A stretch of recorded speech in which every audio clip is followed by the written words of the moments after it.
கிட்டத்தட்ட ஒரு 910 நாட்களுக்கு மேல உங்க மண்ணுக்காக போராடிட்டு இருக்கீங்க.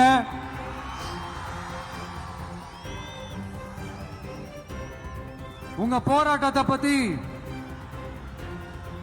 ராகுல்னு ஒரு பையன், சின்ன பையன் பேசுனது நான் கேட்டேன். அந்த குழந்தையோட பேச்சு மனசு ஏதோ செஞ்சிருச்சு. உடனே உங்க எல்லாரையும் பார்க்கணும்னு தோணுச்சு, உங்க எல்லாரையும் கூட பேசி ஆகணும்னு தோணுச்சு. உங்க எல்லாரு கூட நான் நிப்பேன், நீ தொடர்ந்து நிப்பேன் சொல்லணும்னு தோணுச்சு.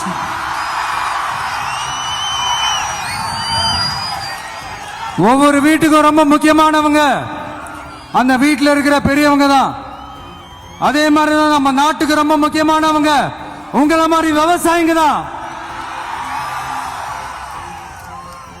அதனால உங்கள மாதிரி விவசாயிகளோட காலடி மண்ணை தொட்டு கும்பிட்டு தான் என்னோட பயணத்தை தொடங்கணும்னு ஒரு முடிவோட தான் இருந்தேன். அதுக்கு சரியான இடம் இதுதான் எனக்கு தோணுச்சு.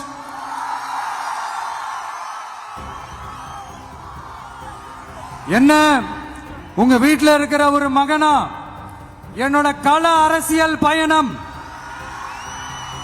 உங்களோட ஆசீர்வாதத்தோட இங்கிருந்து தான் தொடங்குது.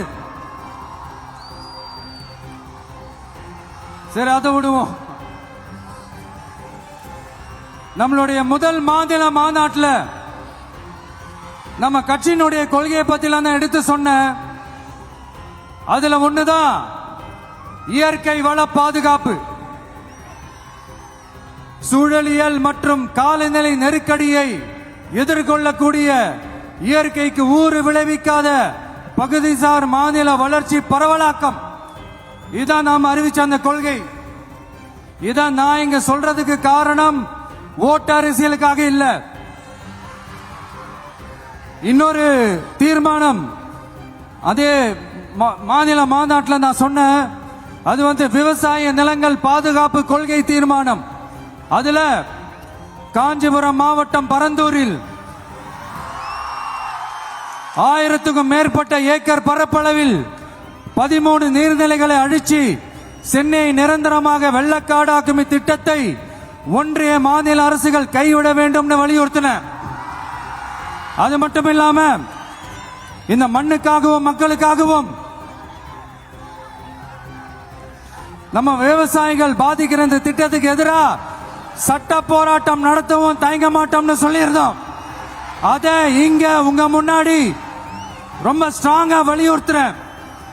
இந்த பிரச்சனையில நான் உங்களோட உறுதியா நிற்பேன்.